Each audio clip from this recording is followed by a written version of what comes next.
Hi there, everybody. Well, Gary Neville is spoiling the world at the moment, a third podcast in a week, but we've got so much to talk about, Gary, haven't we? Here, perhaps many people came here today, maybe even you, thinking this would be the end of the title race. This would be a bridge too far for Arsenal, but it's not panned out that way. Yeah, I came up here this morning thinking that this would just be the day that would see it over the line. Felt that Arsenal would really struggle to cope with what they were going to face. Before the game, the atmosphere, the first 5 minutes of the game, and then all of a sudden they score. But I have to say, it's they've really gone up in my estimations today, Arsenal, from where they were in the last few weeks, because people have said that they lost their form in the last few weeks. They didn't lose their form. They played brilliantly. Best I've ever seen a team play at Anfield in the first half an hour. At London Stadium, they were sensational for 35 minutes. They were really good against Chelsea, and so they've not lost their form. If you lose your form, you just go down like that.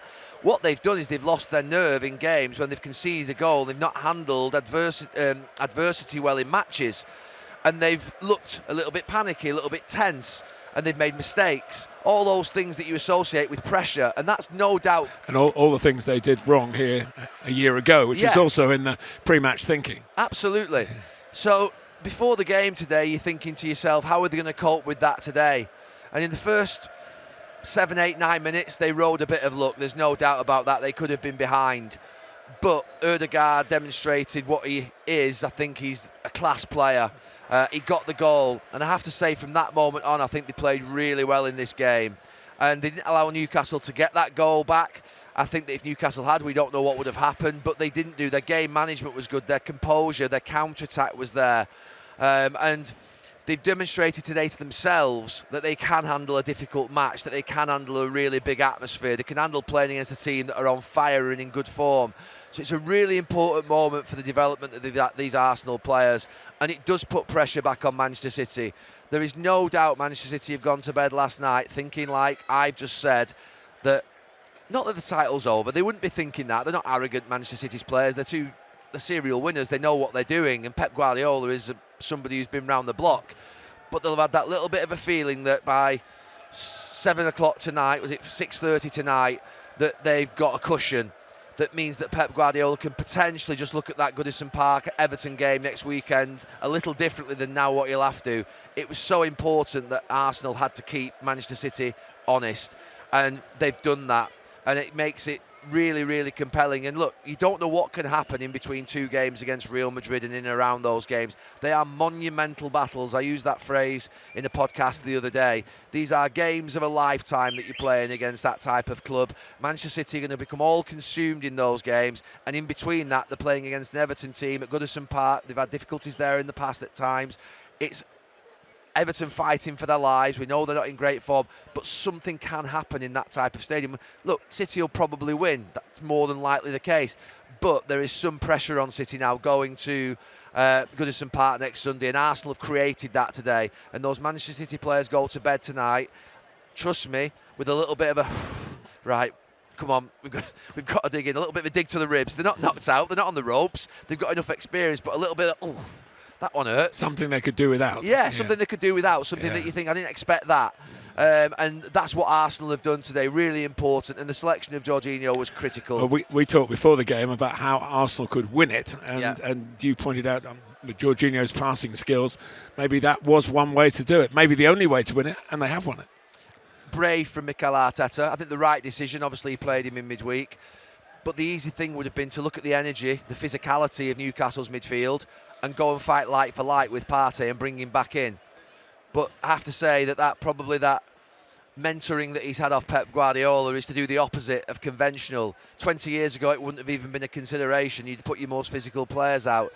You'd get behind the ball and you'd sort of make sure that in the first half an hour you dug in there. But they've passed the way, and he's composed them. And they haven't passed amazingly today, but I don't think anyone passes brilliantly here. They're a fantastic defensive team, Newcastle, but Jorginho was a massive difference. I say Paul Scholes was the best football player that I've ever played with, and we've seen an example of what Paul Scholes used to do today out on the pitch. In the most difficult atmospheres, in the most tense part of the seasons, in the games against the most ferocious opposition, when it's the most difficult, when everyone else wants to lump it up the pitch, the man who's going to get on the ball, take it when it's tight, poke it through midfield, get yourself in attacking shape so that you can actually set off your attacking movements and patterns and do that religiously and repetitively through those difficult games, was Paul Scholes. He did it for 15 years, but certainly the last 5-10 years at Manchester United, I've never seen anything like it. I saw my friend Jamie Carragher in the week almost announce the end of the Gerrard, Lampard and Scholes debate. Well, congratulations, Jamie. The debate continues. We'll ignore what Pep Guardiola says about Scholes and what Sir Alex Ferguson says about Scholes. We'll just listen to what Jamie Carragher has to say. And he cited the fact that Sir Alex Ferguson tried to sign Steven Gerrard and the fact that Jose Mourinho wanted to sign Steven Gerrard. Of course they did. He was a fantastic player who at that time was thinking about leaving the club, and it wasn't to replace Paul Scholes at Manchester United. I want to be really clear about that. Sir Alex Ferguson was not signing Steven Gerrard to replace Paul Scholes. That would never have happened. He was the absolute glue in the most difficult moments, and those players now are so critical to teams, and you can't explain it unless you've lived in a team, because Steven Gerrard and Frank Lampard were great players, absolutely fantastic players, but they could never ever do what Scholes did in those difficult moments in games. They could run forward, they could create wonderful moments, blistering attacks, they could score goals, they could do mesmerising things that would blow you away. But that out there that we've seen from Jorginho, they couldn't do today. And that's what we used to see from Scholes every single championship and title winning season. That's why he won 11 titles. A large part down to him of how he actually coped with composure and presence and authority and courage to play. Those phrases we all use, there are very few players can actually do it when it really matters. And Scholes could, and Gerrard and Lampard couldn't. And I know both those players. I couldn't think any higher of them. But of those players, they couldn't do what Scholes could do in these types of matches. And what we've seen from Jorginho today is a class performance, a real class performance. Partey had demonstrated in the last few weeks some nerves and some edginess and clumsiness on the ball in moments in matches when the team needed composure. I thought Jorginho today demonstrated what you really do need when it's really at its toughest. And Arsenal were under significant pressure. I thought they were going to basically be far too much for them, and I thought he was the difference, along with Ødegaard, the two players with the most technical ability in that team. Because I don't think Saka and Martinelli had the best games again. I don't think Jesus had the best game again. The defence did better, I thought. They did okay, but Zinchenko had to come off. I thought the keeper did well, but I thought the two in midfield, along with Xhaka, I think Xhaka deserves a special mention as well, because I think he did well, but the two in midfield of Ødegaard and Jorginho have won Arsenal this game today out there because of what they've demonstrated in tough moments in the match. It was good to see two English goalkeepers really both perform at excellent levels. There were a lot of chances in the game. Yes, there were. I was disappointed with the finishes because particularly on the one-on-ones, Willock's and Martinelli's and Saka's, I thought they kicked the ball too close. Ødegaard had one right. Ødegaard, yeah. They were within what would be the goalkeeper's arc of his legs spreading and their arms being wide, and they didn't need to be because they're better than that. So the finishes weren't the best, but still, I have to say Pope's very good on those types of moments, and I think Ramsdale's reactive saves are excellent. His best one was from Cher, I think, on the header, where he just goes like that. That could have been past him. That could have been past him before he even reacted. So the reactions of both goalkeepers were outstanding. Gareth Southgate will look, we're looking at Ramsdale on the picture. I said before the Anfield game 4 weeks ago, I actually covered Ramsdale and I said in this running, there are going to be times where he's going to have to make big saves, and he's done that today. And who knows what can happen. Arsenal have gone behind again. City have gone in front, but they've gone in front early enough for Arsenal to be able to react. That was the positive, I suppose, in some ways, of going behind. Arsenal have recovered. They've had time to set themselves. Manchester City did that in the first title that they won. They were in front, then they went behind, looked like they'd blown it, but then they just gathered themselves somehow, got a result when they thought they wouldn't do, and all of a sudden, you just need Manchester City to make one mistake.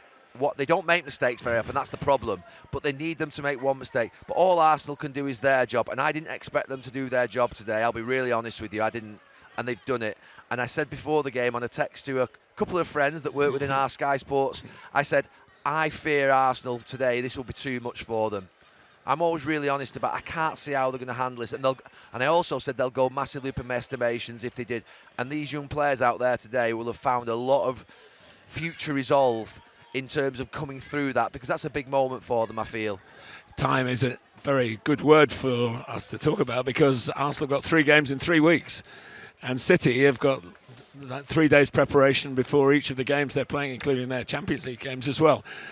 Is that going to be a factor, or can you be stuck on the training ground for too long at this stage of the season? I mean, is freshness a real thing we should talk about? It can work both ways, can't it? I mean, it can be successful both ways. Well, Arsenal could be really fresh and plough on, and City could have momentum and the excitement of the big games that they've got and the trophies that they're going for. They've got a Manchester derby in the final of the FA Cup to look forward to. Why wouldn't you be so excited about that? They've got a title running, and they've also got Real Madrid, the greatest European club, most successful European club that there is in Champions League history and European Cup history to play.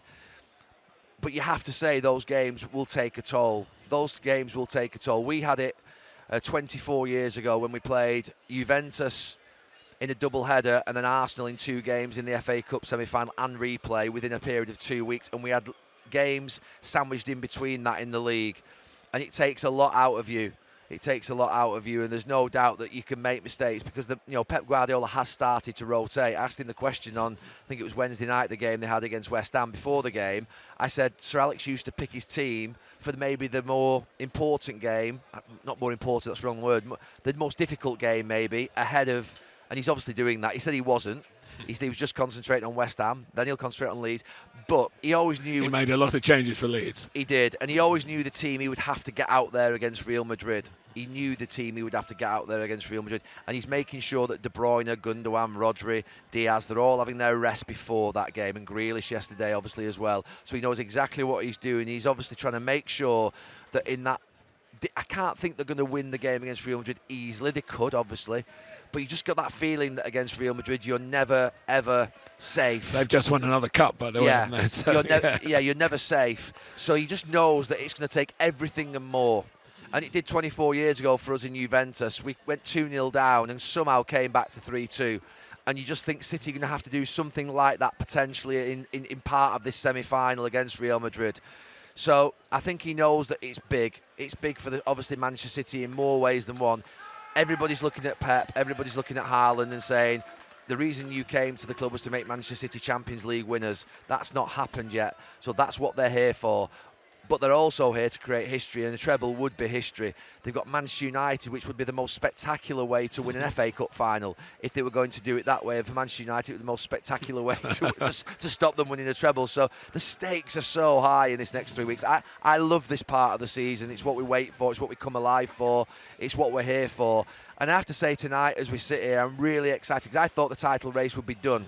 I thought me and you doing the Arsenal-Brighton game next weekend, and I thought, on my way home, looking at that and thinking, that's a trip down to London where it's not going to be a waste of time by any stretch of the imagination, because it'd be a fantastic game.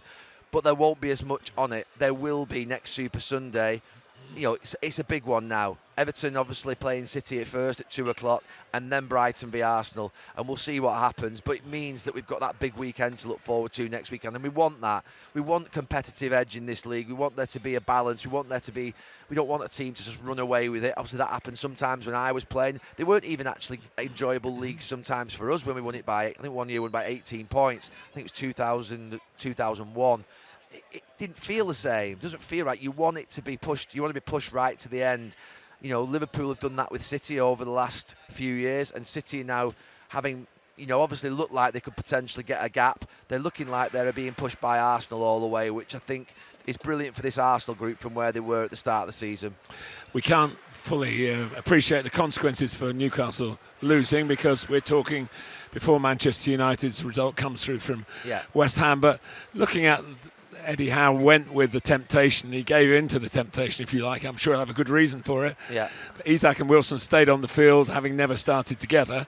They stayed on the field the whole time, didn't they, I think, to the end. And nothing much happened for them. It happened for some of the other players, maybe a consequence of Alexander and Callum being there. But sometimes getting your best players on the pitch can actually muck up the whole. And it looks a little bit like it's easy to be wise after the event. But what do you reflect on that?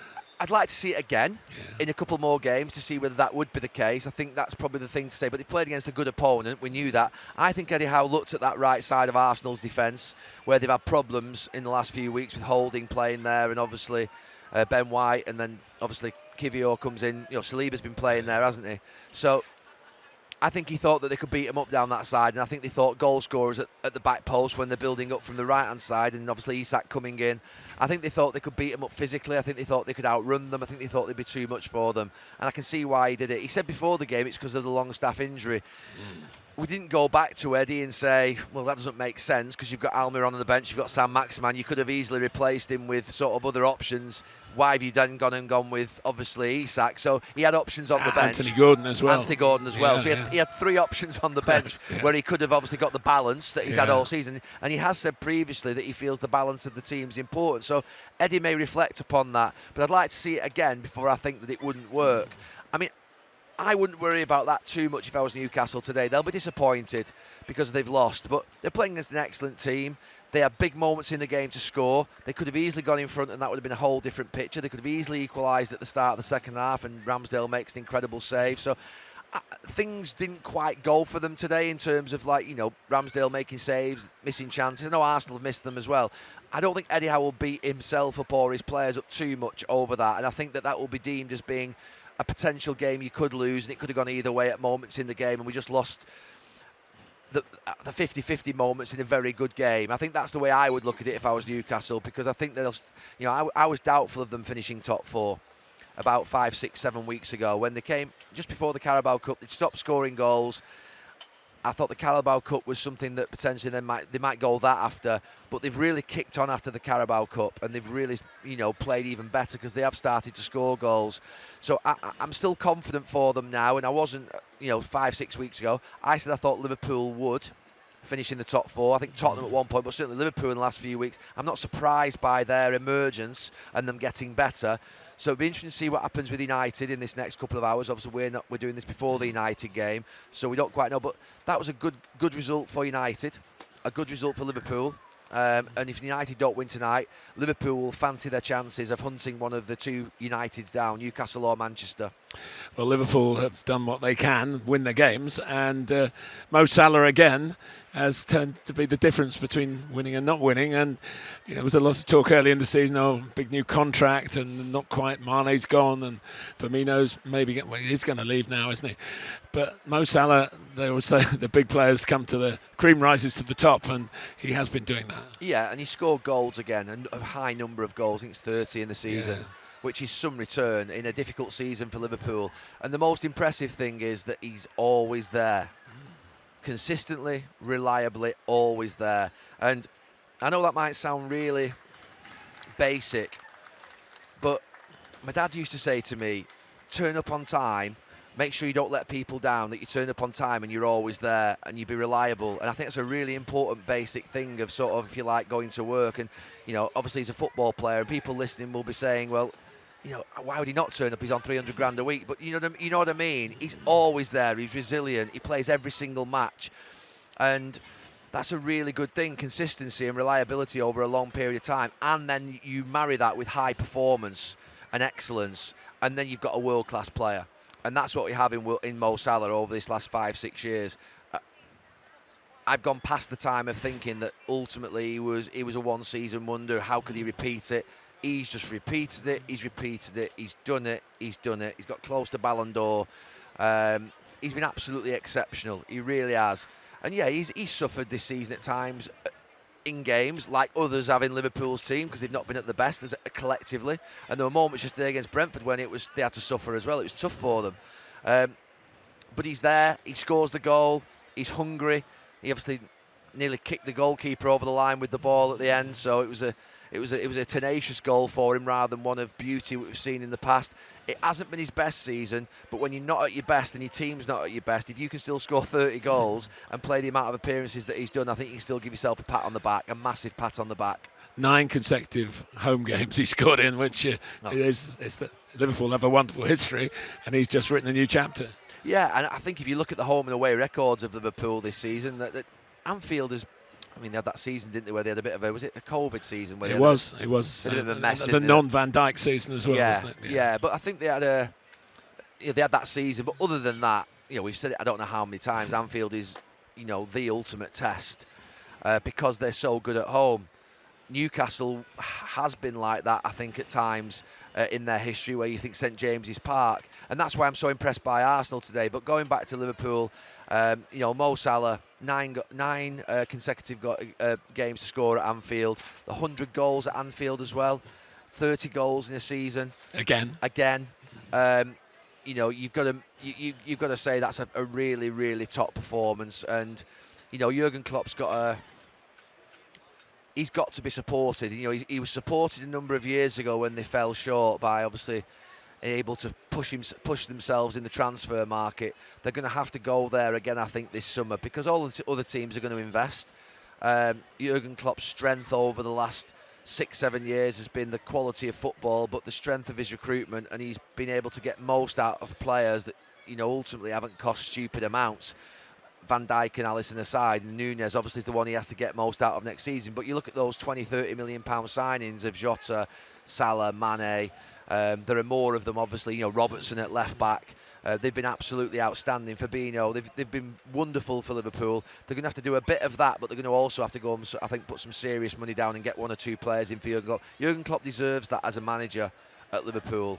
Liverpool, I've said over the last few weeks, I think Jurgen Klopp has shielded FSG in terms of net spend. They've been smart, and it's what Sir Alex Ferguson did for the Glazer family at Old Trafford for many years, where Sir Alex Ferguson would say there's no value in the market, and Jurgen Klopp's been quite prudent, and he's been pragmatic, and he's not panicked, and they've waited for players and that sort of stuff, which is the right way to do it. You always want to be measured. I don't think Jurgen Klopp would go out there all of a sudden and be carefree and reckless in the transfer market. But there comes a point where he wants a player, they're going to have to put the money down, I think, and it's going to cost them significantly to get Jurgen Klopp the players that he needs to get back to where he will want to be, which is where he's been in the last few years, which is right at the very top.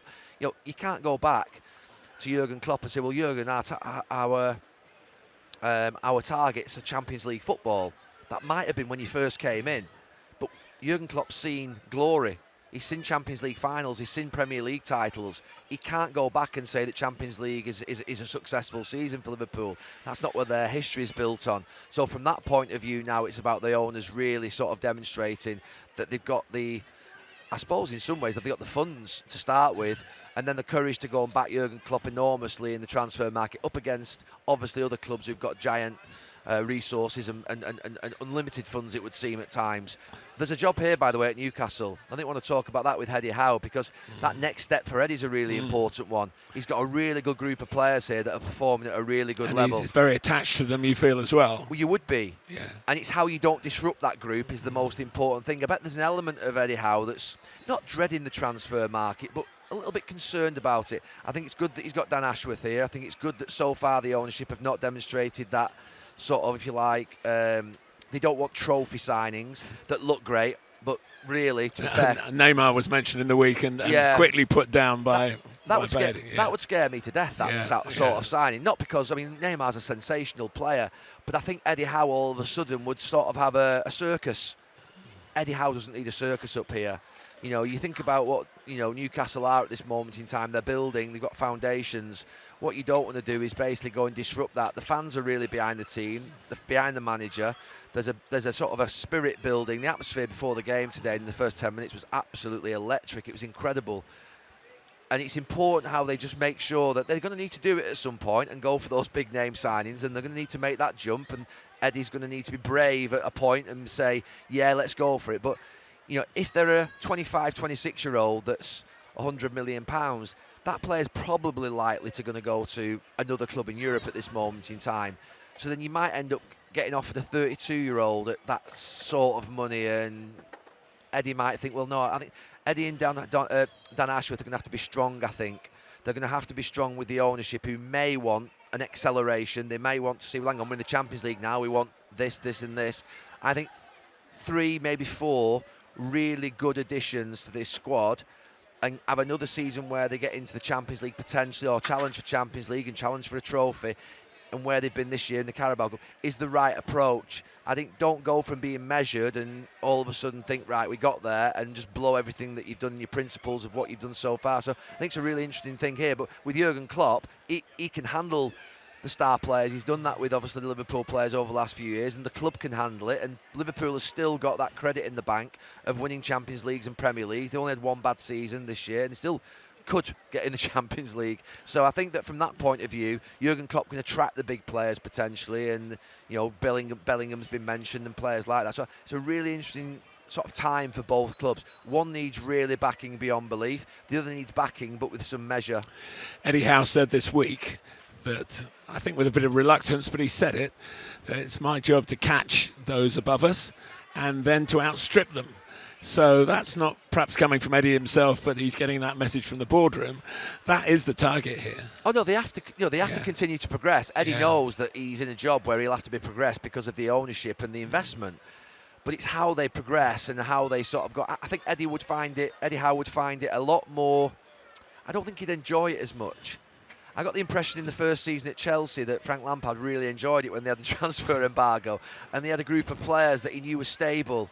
And there was obviously some of the academy players were being brought through at the time. Roman Abramovich wanted to do that because of the success they had in the Youth Cup. And I think there was a belief, all of a sudden, the season after, it wasn't as enjoyable for Frank. And I've got a feeling that Eddie might reach that point at some point. I think him and Dan Ashworth, I don't think Dan Ashworth, the type of character he is, and I work with him with England, would want that either. So it's a really important balance between we've got to accelerate, we've got to progress, we've got to get there, but we've also got to do it in a way that, if you like, that's doesn't destroy what's here already. Doesn't destroy what's here already, and it's classy, whilst also not looking like they haven't got ambition. So I think that's a balance. I think that they have to try and they've got it right so far here. I don't think they've got it wrong. So it's just I can imagine that that scenario, and those discussions will be happening. I'm absolutely sure and certain about that. Gary, thank you very much. Thank you. Let's go down into the studio.